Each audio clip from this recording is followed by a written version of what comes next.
저는 음모론자가 아닙니다. 팩트로 확인된 것만 전달해 올리는 기자입니다. 오늘 주제는 눈에 보이는 것만 믿지 말자, 귀에 들리는 것만 믿지 말자는 내용입니다. 자, 여기 좀 봐주세요. 군산복합체. 이 군산복합체라는 말 많이 쓰죠. 음모론자들도 많이 인용하는 말입니다. 정말 중요한 시기에 우리가 와 있는 것 같습니다. 군산복합체는 이분이 누구죠? 군 출신 아이젠하워 대통령이 한 말이에요. 61년 퇴임사에서 미국의 군산 복합체들이 자유와 민주주의를 파괴할 것이라고 경고한 데서 유래합니다. 이 군수산업은 막대한 예산으로 충당되는 안정된 시장을 가지고 있어요. 독점이고 고이윤을 가능케 하는 산업이다, 이렇게 되어 있습니다. 제가 이 말씀 드리는 이유는 지금 군산 복합체의 마수가 대한민국을 뒤덮고 있기 때문이에요. 그 말로만 이게 들으면은 좀 체감이 안 되실 수 있는데, 미국의 군산 복합체 수출 규모 한번 보실까요? 6년에서 15년 사이에 체결된 오다 기준인데요. 빌리언 단위입니다. 빌리언 10억이니까 이렇게 하면 100억, 1000억, 2,300억 불 정도 되겠죠? 어느 정도 규모냐면 대한민국이 상반기 수출을 최대 규모로 했다고 그러잖아요. 우리가 수출한 게 2,967억 불이에요. 거의 비슷하죠. 상반기 수출액과 맞먹는 수준의 무기를 수출하고 있다. 군산복합체, 미국의 군산복합체가. 그렇게 이해하시면 되겠습니다. 재미있는 건 뭐냐면, 이제 2차 세계대전 이후에 이제 전 세계 경제를 이 미국의 독점 자본, 군산복합체가 지배하게 되는데, 이게 불황을 극복하고 자본을 지속적으로 확대 재생산하기는 어떻게 해야 돼요? 군수산업을 팽창시켜야 되는데, 군수산업은 필연적으로 뭘 필요로 하죠? 위협과 공포, 그리고 전쟁을 필요로 합니다. 지금 대한민국에서 벌어지고 있는 일입니다. 이 군수산업체는 독점 기업이 아니면 이 군수산업에 들어갈 수가 없어요. 그죠? 그리고 이들은 여론을 통해서 지속적으로 전 세계 위협을 고조시킵니다. 이 CSIS, 어제 오늘 대한민국 뉴스에 그야말로 핵을 장식하고 있는 Center for Strategic and International Studies, 안보 국제 전략 센터, 이렇게 번역하기 애매합니다. CSIS라고 부르는데, 이 CSIS에서 보고서를 낸 거 가지고 지금 대한민국이 흔들리고 있습니다. 낼름 받아먹는 조선일보, 위협과 전쟁을, 공포를 신문 파는데 활용하는 안보 상업주의의 절정, 조선일보가 계속 보도하죠. 이 CSIS, 군산복합체가 백업하고 있는 이 CSIS의 돈은 군산복합체에서 나옵니다. 잠시 뒤에 살펴드릴 텐데요. 북한의 비밀기지 16곳에서 탄도미사일을 계속 개발하고 있다. 비밀기지 아니거든요. 그 탄도미사일 지금 대륙간 탄도탄이 아니에요. 이건 단거리 미사일, 우리도 많이 있습니다. 이건 오픈된 것이고요. 그런데 이 전략국제문제연구소, CSIS를 이렇게 번역하는군요. 이 전략국제문제연구소에 사실상 찌라시를 받아서, 사실도 아닌데 가짜인데 이렇게 대서특필하고 있는 것이죠. 그런가 하면 사설에서도 오늘 이렇게 정권의 북한 대변인 행태 돈 없는 건 아닌가. 이건 이미 확인된 것이고 북미 간의 싱가포르 합의 사항이 아니다라는 청와대 대변인의 발언이 북한 대변인의 행태다. 무슨 말이에요? 종북이다. 옛날 하던 거, 빨갱이다. 이렇게 하고 있는데 사실인가요? 아니지 않습니까? 트럼프 대통령도 아니라고 그랬는데. 도대체 조선일보가 섬기는 나라는 그럼 이제 한국도 아니고 미국도 아니고 어딘지 너무나 궁금해지는 거죠. 우리 철없는 YTN, 이제 YTN 좀 달라졌나 했더니 이 속보를 생명으로 하는 24시간 생방송 뉴스 채널에서는 일단 스트레이트를 그대로 받아씁니다. 그리고 나서 이제 종합편은 나중에 나오잖아요. 이게 CNN을 비롯한 뉴스 전문 채널의 한계이자 폐해이기도 합니다. 그냥 받아쓰는 거예요. 미국 CSIS가 미신고 북한 미사일 기지 확인, 삭간몰에 기지 운영 중이다 하라고 그대로 그냥 받아쓰고 있어요. 사실이 아니면 받아쓰면 안 됩니다. 또는 사실이 아니라고 조져야 합니다. 그렇지 않고 있어요. 어제에 이어서 오늘도 YTN은 시시각각 속보가 있잖아요. 톱으로 거기 이걸 내놓고 있어요. YTN이 달라지기를 우리는 요구하고 있습니다. 촛불 시민들은 강하게 주문하고 있습니다. 라디오 등에서는 거의 톱으로 나오고 있어요. 빨리 YTN 새로운 사장도 바뀌었고 앵커도 노정면 씨가 이제 자리를 한다고 하는데 빨리 구석구석 잘 챙겨주시기 바랍니다. 시간이 없습니다. 국민들은 금방 돌아설 수 있다는 거 인지해 주시기 바랍니다. RFA가 CSIS 뭐 이렇게 약자가 많아지면 그거는 안 되는 거야. 이미 뭔가 문제가 있는 뉴스인 겁니다. 이 CSIS가 전략국제연구소인가 뭐 거기서 북한 후방에도 몇몇 미사일 기지가 또 있다라고 확인했다. 확인되지 않은 뉴스인데 RFA를 받아 쓰고 있어요. RFA는 뭡니까? 자유아시아 방송, 레이디오 프리 에이시아. 미국 국회가 입법한, 미국 국회가 돈을 주는 제3세계 선전 선동 방송이에요. Voice of America. 보아가 뭐라고 그랬죠? 미국 국무부에서 운영하는 단파 라디오. 과거의 냉전 시대의 유물입니다. 그걸 그대로 YTN이 받아서 오늘까지 이렇게 쓰고 있어요. 국제전략연구소에 대해서 오늘 저희가 조금 살펴봐야 되는데 왜냐하면 이게 바로 군산복합체의 신경망을 구성하고 있는 일종의 삼성에서 보면 삼성경제연구소 같은 로비 단체이기 때문입니다. 지금 보세요. 트럼프 트위터로 The story in the New York Times concerning North Korea developing missile bases is inaccurate. 이 뉴욕 타임즈에서 CSIS를 인용해서 보도했는데요. inaccurate, 사실이 아니다, 부정확하다 이렇게 얘기하고 있습니다. We fully know about the sites. 그 미사일 기지에서 완전히 파악하고 있다. 이미 한국과 미국의 연합 군사력이 이미 파악하고 있는 그냥 미사일 기지인 거예요. 우리도 많잖아요. Nothing new, 새롭지 않고 Nothing happening out of the normal. 비정상적인 상황 하나도 벌어지지 않고 있다. Just more fake news. 이건 가짜 뉴스보다 더하다. 이렇게 얘기하고 있습니다. I will be the first to let you know if things go bad. 일이 잘못되면 내가 제일 먼저 알려주겠다라고 하고 있습니다. 이 미국은 언론까지도 똑같다고 보시면 돼요. 그러니까 민주당, 공화당 상관없이 미국의 독단적, 자국적 이해만 고려합니다. 철저하게. 우리나라랑은 좀 달라요. 언론도 마찬가지입니다. 언론도 군산복합체의 이해에 충실하게 서브하고 있어요.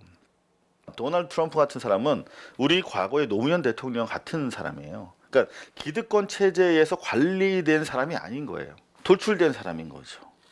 그렇기 때문에 트럼프는 견제를 받고 있는 것입니다. 미국의 기득권 체제에 의해서. 그렇게 이해하시면 되겠습니다. 우리는 우리나라의 민족 이익만 살펴야겠죠. 주체적으로. 두려워할 필요 없습니다. 미국 뉴욕타임스 따라할 필요 없어요.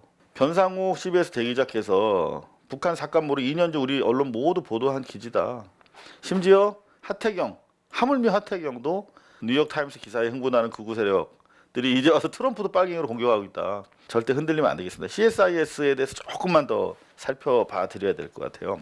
후원에 의해서 움직이는데 여기 후원 보십시오. 뭐 이렇게 쭉 이제 그 회원에 따라 분류가 되는데요. 여기 상위층의 회원, 뱅크 오브 아메리카. 그건 전쟁 나면은 이제 뱅크 오브 아메리카 가장 커지는 거죠. 쉐브론, 노드럽. 이런 노드럽 같은 경우가 아주 전형적인 노드럽 그러면서 같은 경우가 전형적인 군산복합체거든요. 무인 표적 항공기를 제작하는 회사입니다. 노드럽사. 전투기 만드는 회사예요. 전투기 만드는 회사. 록히드 마틴. 로비설이 있었던 록히드 마틴. 항공기, 전투기 만드는 회사. 보잉. 전투기 만들잖아요. 다 군산복합체. 그런가 하면 석유 회사들. 애플, 뭐 벡텔, 뭐 다 이게 전투기나 전자 물자들이니까 다 군산복합체에 납품하는. JP 모건, 전쟁을 투기하는. 그런가 하면 니케이, 미쓰비스, 일본 자본들.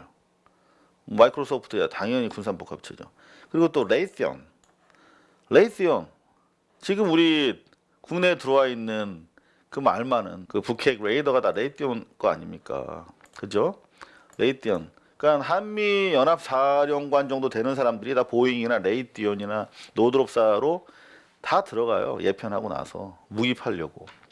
그런 시스템을 좀 우리가 이해하자. CSIS 쭉 보십시오. 상당히 많은 일본 업체들, 기업체들이 후원하고 있습니다. 위협과 전쟁, 공포를 투자하는 거예요. 근데 여기 보면 삼성도 있습니다. 삼성전자.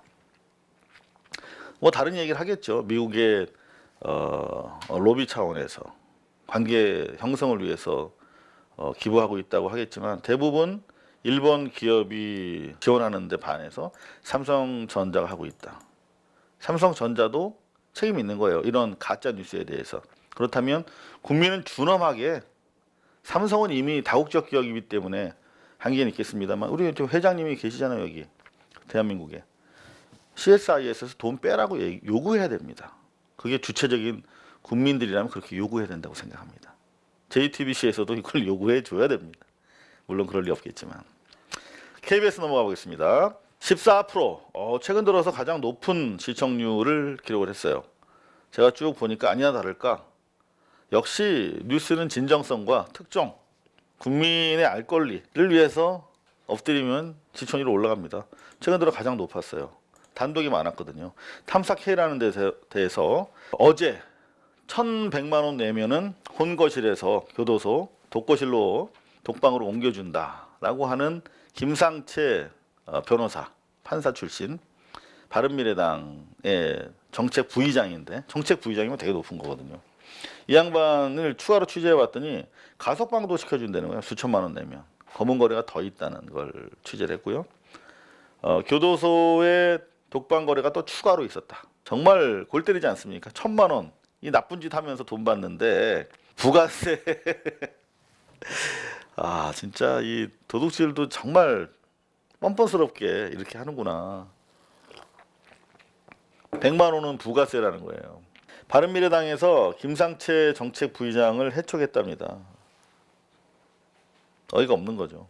그런가 하면 탐사K에서 또 특종 블락이 있어요. 1, 2, 3 하고 나서 다시 1, 2. 아 대단합니다. KBS. 횡령 채용 비리에 얼룩진 그들만의 왕국 사학재단. 빠밤. 사학재단에 11년 동안 감사 보고서를 입수했는데 거의 솜방망이 처벌해도 뭐 달라지는 게 없다는 거죠. 쭉 그러면서 지금 뭐 사립 유치원 했었잖아요. 근데 중고등학교도 그렇다는 거예요. 사학이. 그러면서 이제 케이스로 든 게 뭐냐면 안성중학교 그리고 나서 휘문고가 무슨 뭐 체육관 빌려서 예배 보게 하고 6년 동안 38억 원 땡겼다. 이사장 민모 씨의 모친한테 갔다. 그걸로 법인카드 2억 원 넘게 썼다. 뭐 이런 얘기를 단독으로 이렇게 다뤘는데 요거는 잘했어요. 하지만 팩트는 밝혀드려야 될 것 같아서 요거는 동아일보 단독입니다. 반년도 넘게 전에 이미 동아일보에서 보도한 내용이 휘문고 재단 임대료 38억 횡령. 그런가 하면 그 다음날 또 법인카드 사적 유용 2억 4천. 뭐 이렇게 이미 보도했던 건데 마치 자기네가 새롭게 보도한 것처럼 막 현장을 다니면서 이렇게 했어요. 뭐 그래서 수고는 했더라고요. 만약에 그렇다면 KBS가 진짜 살짝 아쉬운 건 뭐냐면 당시에 3월 달에 이렇게 해서 고발을 했고 경찰이 수사기관에 고발하기로 했다라고 해서 그 당시부터 수사가 된 사안인데 여전히 11월에 3월 기사를 11월에 받으면서도 경찰이 구속영장 신청을 검토하고 있다. 그럼 뭐예요 이게? 3월에 이미 경찰 수사가 시작됐는데 11월에도 아직 검토하고 있어? 만지작거리고 있어? 왜 이렇게 늦어졌냐? 경찰 살짝 조져줘야 됩니다.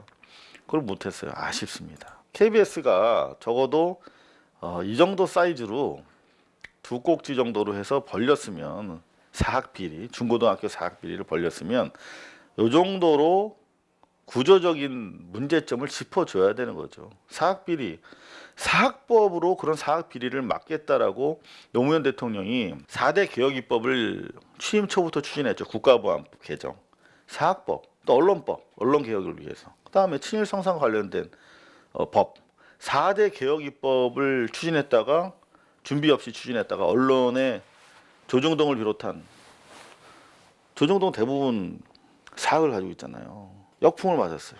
준비가 안 됐고. 그리고 우리 시민사회는 그 중요성을 잘 모르거나 또는 어찌 위력을 지금 SNS가 이렇게 활발하지 않을 때니까 노무현 대통령의 개혁을 돕지도 사실 못했습니다. 그때 그 사학법 누가 반대했죠? 사학법 날치기 원천부여 박근혜, 이명박 이런 자들. 그래서 역사를 짚어줬어야죠. 그리고 사학법 개정과 관련해서 더 강하게 더 강한 법이 필요하다라고 짚어줘야 되는데 이런 사진 동영상 얼마나 많겠어요. 그때 주구장창 찍었잖아요. 이런 얘기를 좀 해줬어야 된다는 거죠. 사학법이 노무현 정부 시절 2005년에 개정됐다가 이제 위헌 소송이 제기돼 가지고 원래는 180일 이내에 결정이 돼야 되는데 6년 지나 가지고 헌재가 미루다 탈법적으로 편법적으로 미루다가 결국은 합헌을 냈죠. 이를테면 사학법 간단한 겁니다. 개방이사제 외부에서 들어와서 이런 거 못하게 횡령 배임 이런 사기질 못하게 하자. 쭉 내려가면은 이사장의 배우자 등 친인척의 학교장 임명 제한. 이거 상식적이고 당연한 거잖아요. 근데 이런 거를 이렇게 이분들이 이렇게 반대하셨단 말이에요. 그런 역사성을 좀 알려줘야 지금 현재 사학의 이런 방만한 경영상의 부실, 회계 부실, 불법 이런 것들이 왜 그동안 척결되지 않았고 누가 잘못했는지를 알게 될 거 아닙니까? 뉴스는 현상을 보여주고 나서 가장 중요한 질문이 있어요. 누가 나쁜 놈인가? 누가 나쁜 놈인가를 드러내고 그 사람의 책임을 물어줘야 돼요. 우리가 판결할 수는 없지만 누가 나쁜 놈인지 알게 해줘야 됩니다. 요분 사학법 날치기 가장 열심히 선두에서 촛불 드셨던 분이요. 나경원 씨. 제가 TBS 라디오 듣지 않는 이유. 나경원 씨. 이 양반도 열심히 싸웠죠. 누구죠 이분이? 흥신유치원집 딸이에요. 홍신유치원은 아버지가 학교법인 홍신학원의 이사장이야. 나채성 씨. 화곡 중고등학교, 화곡 보건경영고등학교 가지고 있어요. 제가 이 학교 나왔잖아요. 화곡 중고등학교를. 그래서 너무 잘 알아요. 독재자 전두환이 공항 왔다 갔다 하면 저희 맨날 태극기 들었어요. 그런 것도 이제는 문제를 삼아야 될 시기가 된 겁니다. 우리가 역사 바로 세우기 차원에서. 거의 제왕이었죠. 제왕. 군 출신이 되게 많았어요. 그 학교는. 그런데 홍신학원에 홍신유치원도 해. 사립유치원을 엄마가. 근데 이 사립유치원 땅이 나채성의 홍신학원 소속인데 임대보증금은 시세의 10분의 1, 임대료는 절반 가격을 받았대요. 특혜잖아요, 당연히. 그죠? 사립유치원. 열심히 이렇게 촛불 들었어요. 자기 이익과 관련해서 촛불 들면 안 되잖아요. 근데 이렇게 열심히 찍어줍니다, 우리 국민들은. 그러니 계속 학교가 썩을 수밖에 없잖아요. 누가 잘못했는지 기억하지 못하는 일상 때문에 바쁜 시민들을 위해서 꾸준히 기억을 되살려주는 게 바로 언론의 역할일 것입니다. 자, KBS는 14% 넘은 이유가 있어요. 북한 미공개 미사일 기지 13곳 확인했는데 요거를 CSIS에 주목하지 않았어. 하지만 가짜뉴스라고 하는 전제하에 대북 압박용 카드라고 하는 그런 관점에서 접근해 줬어요. 저는 A는 못 줘도 B는 줄 수 있는 보도다 이렇게 생각을 합니다. 이런 특종도 했어요. 어제 조선일보사가 법원 행정처에다가 동국제강 재판을 청탁했다는 의혹이 수사 과정에서 드러났다. 저들의 부정부패의 끝은 어디일까요? 알고 봤더니 동국제강이 조선일보 그룹에 투자됐대. 투자자래.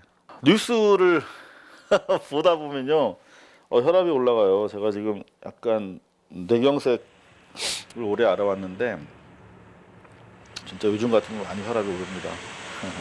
자, SBS 5% 평타예요.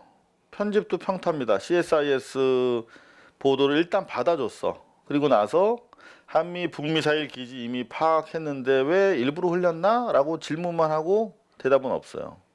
신속 대응 나선 청와대 북한 미사일 기지 폐기 약속한 적 없다. 라고 대응하니까 미국에서도 아직 트럼프의 입장 트위터가 나오기 전이라서 언론 보도 파장을 키우고 있는 미 언론 자 이렇게 쭉 벌려놨어요. 그건 저는 이거는 좋은 편집이 아니라고 생각합니다. 아니면 한 꼭지 정도로 줄여서 해프닝 정도로 하든지 아니면 이렇게 크게 다룰 거면 CSIS가 어떤 조직이고 누가 후원하고 있고 왜 그러고 있는지를 국민들한테 얘기를 해줘야죠. 좋은 편집이 아니라고 생각합니다. 그런가 하면 국민연금 보험료가 아니라 국민연금을 보험료를 인상하려고 했는데 청와대 우리 문재인 대통령께서 반려하셨잖아요. 그래서 지금 뭐 계속 아이디어를 보복부에서 내고 있는데 기초연금을 올려서 노후 소득을 확대하는 쪽으로 기초연금 쪽으로 지금 가닥을 잡고 있는 것 같은데 여러분들 생각은 어떠신지 궁금합니다. 의견이 많이 엇갈리는 것 같아요. 판사 탄핵을 스스로 판사들이 제안하고 나섰대요. 그러니까 법원행정처에 대한 해체 요구를 전국 판사회의에서 지난번에 결의한 바가 있잖아요. 그런데 이건 모든 판사는 아닌데 일부 판사들이 문제가 된 판사들이 여전히 재판하고 있다는 건 잘못된 것이다. 그러니까 자신들이 하고 있는 재판의 정당성마저도 침해되니 문제가 되는 판사들은 탄핵을 하기를 바란다라고 하는 입장을 냈어요. 이거는 뭐 어쩔 수 없는 거예요. 이렇게 자기들 살기 위해서라도 이렇게 해야 되는 것이죠. 사법농단 판사들의 재판, 사법농단과 관련된 판사들이 재판하고 있는데 이런 일부 판사들마저도 동조하고 나선 법관 탄핵의 실현 가능성이 있느냐, 이렇게 실현 가능성 매우 낮다 현재로서는. 왜? 바른미래당과 민평당도 지지하고 있지만 실제로 자한당 쪽에서 결국은 사법농단의 한패이기 때문에 박근혜의 후예들이기 때문에 대단히 유보적이잖아요. 거부하고 있잖아요. 그래서 국회 선진화법 때문에 180석이 넘어야 되거든요. 이렇게 이해 갈등 요소가 있는 법안 같은 경우는. 그래서 자한당이 넘어오지 않는 이상 쉽지 않다. 야, 이거 정말 총선 때까지 기다려야 하는 정치 현실이 너무나 힘들죠. 그죠? 계속 뭐 따지고 보면 이런 것들도 국민연금 같은 것도 다 발목이 잡혀 있는 그런 상태이기 때문입니다. 그런가 하면 이것도 마찬가지예요. 도피 중에도 매년 450만 원 군인연금 받고 있잖아요. 조현천 전 기무사령관 쿠데타 모의 사건의 핵심, 결국 요걸 핑계로 해서 아직 수사 못하고 있잖아요. 기존의 이명박근혜 정권 하에서 검찰이든 경찰이든 저인망식으로 훑어내는 기술이 있습니다. 조현천이 거기 그냥 아무 연고도 없는데 뚝 떨어져 있지는 않을 거 아니에요. 주변을 뒤지면 다 나오는 거거든요. 수사 의지가 없다고밖에 할 수 없는데 월 450만 원씩 받고 있대요. 조현천 전 기무사령관이. 그런가 하면 또 다른 도피 중인 예비역 준장도 따박따박 400만 원 받고 있대요. 그죠? 근데 이게 방법이 있느냐? 이거를 환수할 방법이 있느냐? 지급을 중단시킬 방법이 있느냐? 이것도 법을 바꿔야 되는데 자한당이 찬성하지 않을 게 분명하다는 것이죠. 총선을 언제까지 기다려야 할까? 미국 언론이 트럼프 비판을 쏟아내고 있는 현실, 참 우리가 재미있는 상황이 됐어요.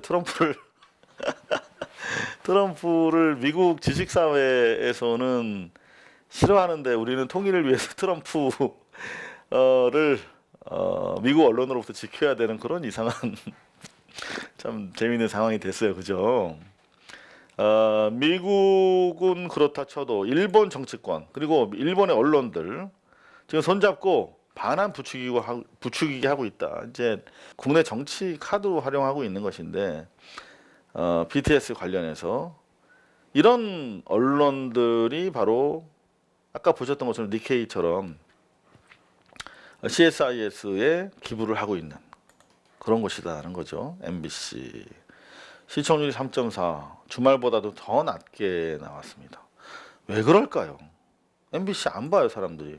어제도 제가 말씀드렸는데 맥주 광고 이제 꿀꺽 이런 광고 못 한다. 사람 때려도 불질러도 술 마셔서 봐준다.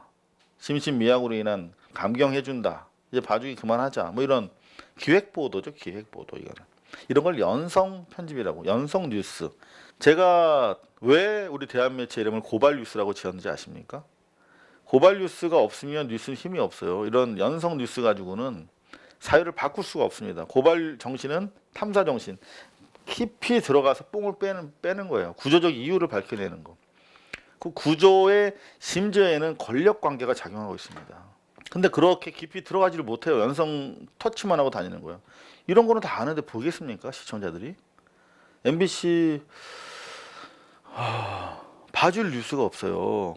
미안한 얘기인데 2년 전 공개했는데 비밀기지라고 북한 속임수가 논란이 된다. 가볍게 치고 나갔어요. 특별히 다른 게 없습니다. 김병준도 나가라? 한국당 도로새누리당 기로에 그냥 분절되는 느낌이야. 흐름이 없어요. 유치원 그리고 거기다가 거의 톱블록으로 독일 콘티넨탈 ABS 모듈 장착 차량 명단 공개.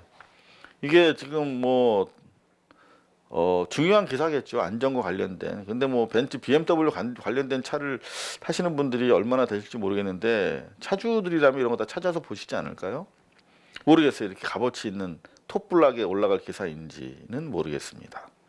그리고 웹하드 관련된 그런 꼭지들, 생활 밀착형 뉴스라고 하죠. 그러니까 생활 밀착형 뉴스를 찾아라 이렇게 주문합니다. 데스크들은.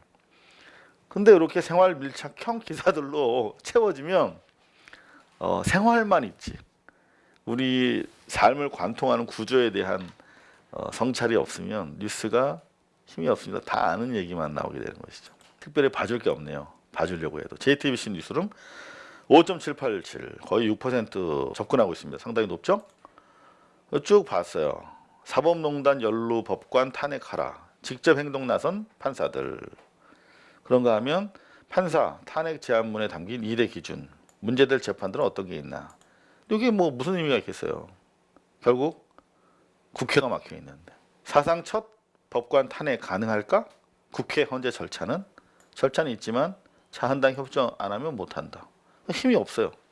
자한당을 조지던가 국회 뭐 선진화법을 조지던가 뭔가를 좀 싸워야 되는데 싸움이 없는 거죠. 계속 이게 뭐예요? 결국 정치와 관련된 무기력증을 양산하게 돼요. 이렇게 해도 안 되고 저렇게 해도 안 된다. 문제는 있는데 시청자들 국민들이 뭘 어떻게 하면 될지를 얘기를 해줘야 되는 것이죠. 홍영표 민주당 원내대표 광주형 일자리라는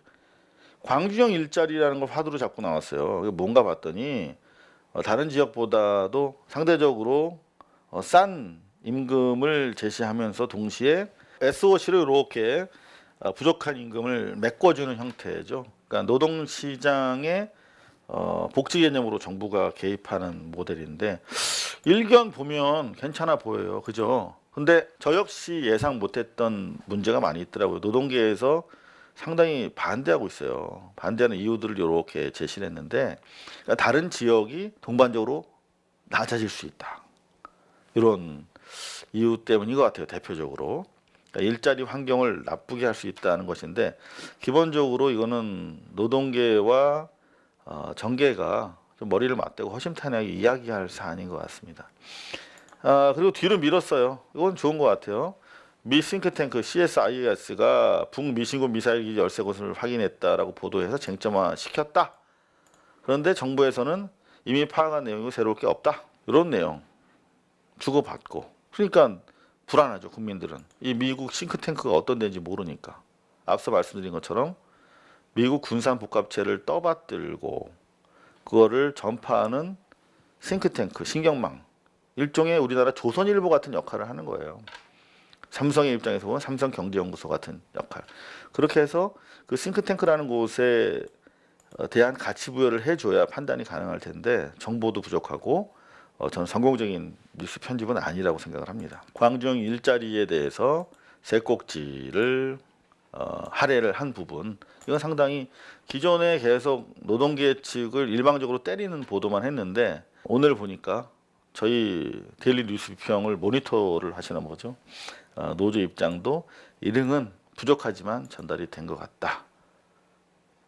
합의가 필요하다. 이런 얘기를 결론적으로 도출해 볼 수 있겠습니다. 데일리 뉴스 비평이었습니다. 감사합니다.